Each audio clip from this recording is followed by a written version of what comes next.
falar agora sobre a falta de estrutura de uma escola infantil. Ô Mota, vocês só estão falando de escola? As aulas recém começaram, né? Então a gente está mostrando várias situações envolvendo a educação, principalmente a educação pública. É amanhã que a gente vai falar sobre a primeira semana do sem celular, não? É amanhã, né, Sérgio? Amanhã completa uma semana da proibição aí, né? Que não pode ter celular em escolas públicas e também em escolas particulares. Só quero perguntar uma coisa, e os professores podem usar celular na sala de aula? Tem que ver isso também, né? Não, mas claro que sim. Mas o professor chega lá, bota uma prova, né? A gurizada fica lá fazendo a prova, ele lá na rede social, tem que ter um controle também, né? Todo mundo, né? Imbuído com o mesmo objetivo. Bom, essa escola de educação infantil que a gente vai mostrar agora fica na zona norte aqui de Porto Alegre. O local foi afetado por aquela enchente histórica de maio do ano passado e ainda atende de forma precária as crianças, não conseguiu se recuperar não. Os pais de alunos estão revoltados. A repórter Maria Fernanda Luxinger volta agora trazendo mais informações. Boa tarde novamente, Nanda. Boa tarde, Mota. Boa tarde, Rio Grande. Mais uma vez, uma denúncia nos trazendo até a zona norte de Porto Alegre, bairro Sarandi. Eu e Cláudio Pato falamos da frente da Escola Municipal de Ensino Fundamental Presidente João Belchior Marques Goulart. Quem nos chamou para vir aqui foram os pais, avós, parentes de alunos que estão insatisfeitos com a situação da escola. Logo na entrada, a gente consegue ver que tem um cartaz que foi colocado pela escola mesmo, dizendo para as famílias e os responsáveis que, com a autorização da SMED, a partir da quarta-feira, ontem, as aulas foram reduzidas em razão de obras inacabadas na escola. Esse cartaz quem botou foi a própria escola para avisar as famílias. Essas obras, Mota, de que os pais também agora nos denunciam, começaram depois da enchente. A gente já sabe que o bairro Sarandi foi um dos mais afetados durante as enchentes de maio do ano passado. Realmente foi uma situação que foi muito complicada e desde então essa escola aqui também sofreu muito com isso. Mas as obras que começaram logo depois da água secar, da água baixar, ainda não finalizaram. E nesse meio tempo, enquanto as obras não acabaram, os alunos ficaram em situações precárias, sem banheiros, estudando com banheiros químicos, inclusive agora depois da ventania do domingo, sem energia elétrica, sem ventilador e sem refeitório. Então a gente reuniu esses pais aqui na frente da escola para conversar conosco e explicar um pouquinho dessa situação. Vou começar com a Tainá, né? Oi, Tainá, muito boa tarde. Tainá, me conta um pouquinho. Tu tem filho aqui na escola. Qual é a situação que eles passam aqui durante os dias? Então, o meu filho ingressou esse ano na primeira série e eles estão sem luz, então também não tem ventiladores com esses calores, ainda essa semana deu uma amenizada, né? Então eles sentem muito calor na sala de aula, eles estão tendo 2 horas de aula apenas, né? Não tem refeitório e tem que utilizar banheiros químicos na escola. Então tu imagina, a escola que recebe crianças a partir de 4, 5 anos de idade, crianças pequenas, como vão fazer para utilizar, né, esses banheiros químicos.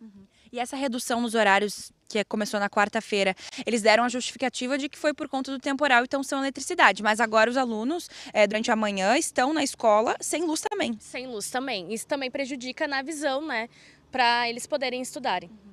Perfeito. Olha, Mota, então realmente, durante as manhãs, durante essa semana, claro, a gente sabe que o temporal no domingo foi feio, mas sem eletricidade ainda por aqui, eles estão estudando então às escuras. Nós vamos conversar com mais pais aqui para entender. Boa tarde.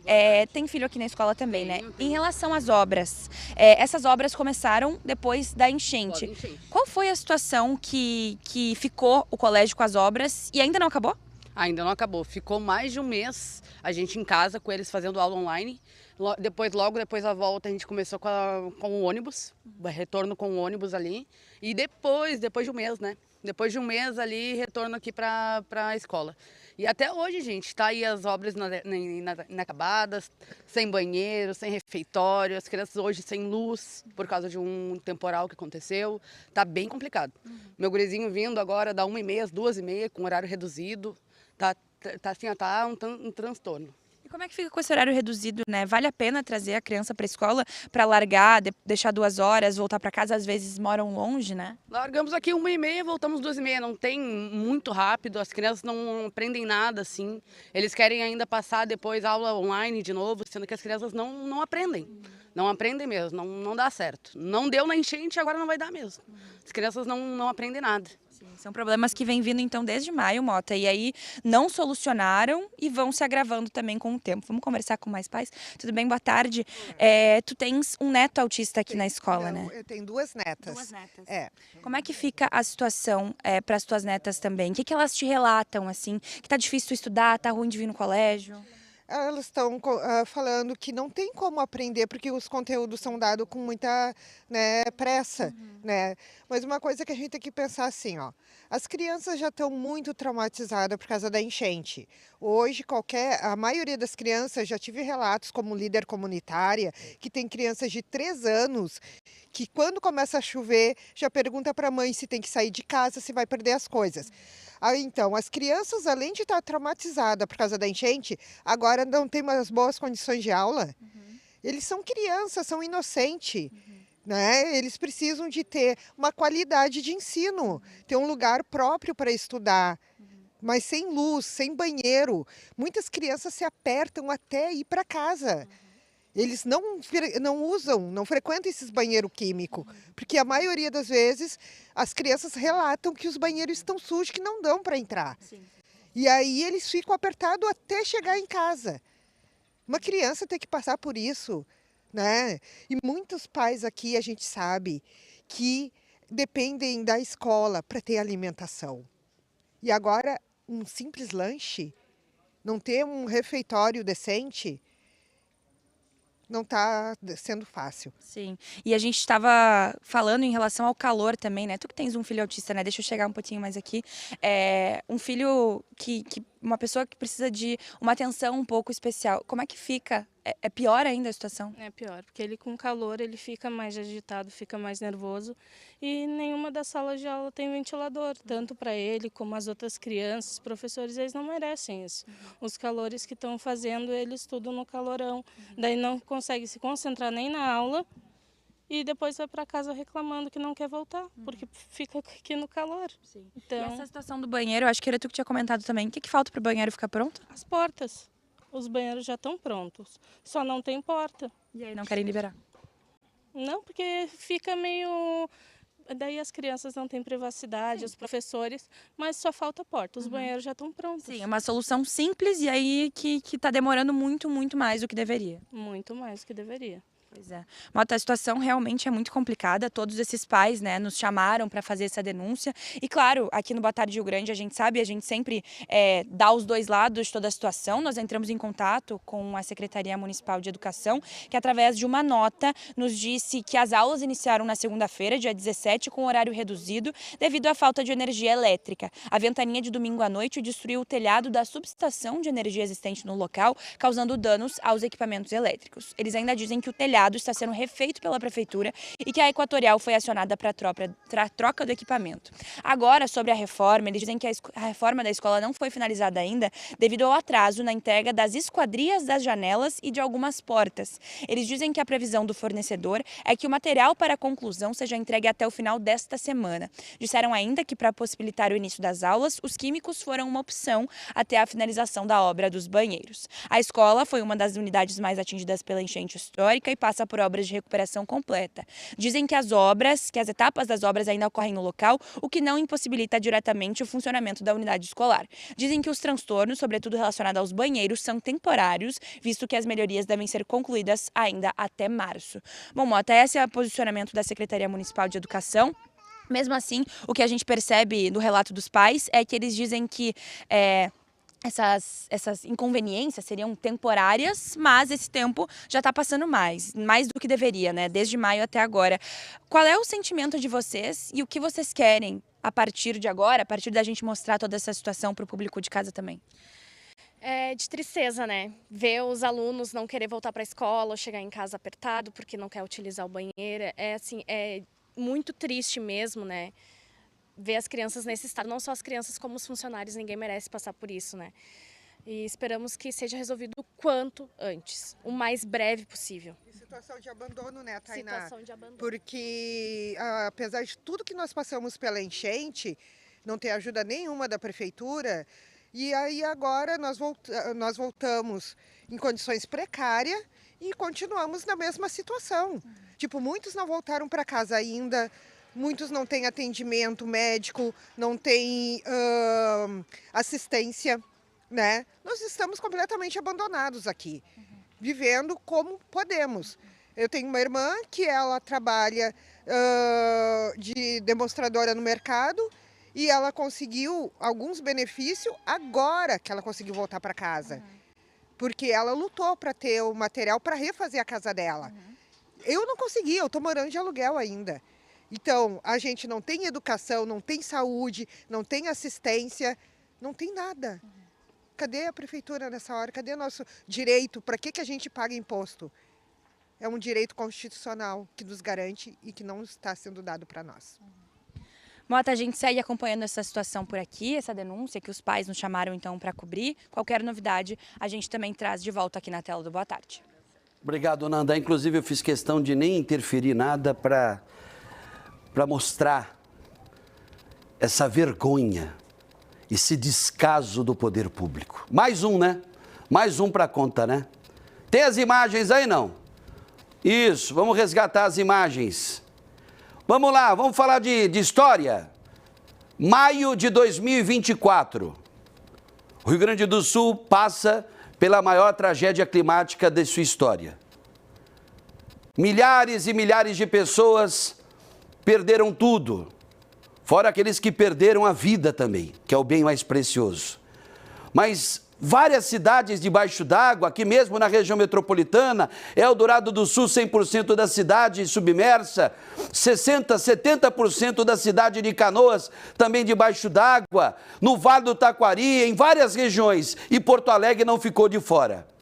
E quais foram os 2 bairros de Porto Alegre, onde, passada a tragédia, 1 mês ainda, o povo teve que esperar para poder voltar e ver o que tinha sobrado da chuva? Porque a tragédia foi em maio. Mas nos 30 dias do mês de junho, que é o mês, né, que veio depois de maio, obviamente, o pessoal não pôde voltar logo depois da tragédia. Porque esses 2 bairros, o Sarandi e o Humaitá, ambos na Zona Norte, ainda ficaram praticamente 1 mês ainda debaixo d'água. Então vamos contar direitinho? Matemática básica, viu, prefeitura? Vamos lá. Vamos colocar que a situação começou a se normalizar no Sarandi, que é o bairro da Escola Municipal de Educação Infantil Presidente João Goulart, que a situação começou a se normalizar em julho. De julho para cá já são 8 meses, é isso, Sérgio? 8 meses. 8 meses. 8 meses, dependendo da vontade, dependendo dos recursos, dependendo, né, vontade mesmo que eu estou falando, não é força de vontade, não, é vontade. Dependendo, né, do poder público, em 8 meses daria para construir até uma escola nova. Mas o mesmo poder público aqui de Porto Alegre não conseguiu recuperar essa escola aí, ó. Impondo às crianças pequenas o uso do banheiro químico. Gente, para adulto usar banheiro químico já é complicado. Você acha que eu já usei várias vezes? Na praia, né? Lá em Capão tá cheio de banheiro, inclusive o pessoal limpa direitinho lá, a prefeitura limpa. Mas para um adulto já é uma situação desagradável, né? Não é algo higiênico de verdade. Porque principalmente se tratar do número 2, né? O número 1 para o menino até que é fácil. Número 1 para o menino, né? Botou o pipi para fora, lá no banheiro químico, fez. Se bem que o cheiro diz que é insuportável aí, pelo que foi relatado pelos pais. Diz que o pessoal não limpa faz tempo. Agora, e para as meninas, e para as gurias? Como é que elas vão fazer o pipi? Como é que elas vão fazer o número 1? Não, repito, não estou nem falando do número 2. Porque aí não dá nem para pensar mesmo. Que absurdo, né? Que absurdo. Essa é a Secretaria Municipal de Educação aqui de Porto Alegre. E que eu só queria deixar uma pergunta no ar. Essa escola que você está vendo aí, ó, né, que reduziu os horários como se isso resolvesse toda a situação. Ela fica no Sarandi. Se ela fosse no Menino Deus, será que ela também estaria assim?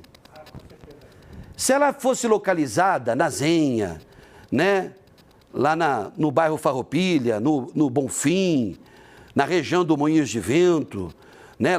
Vamos colocar também naquela parte nobre da Zona Sul, Tristeza, Assunção. Será que essa escola também estaria nestas condições?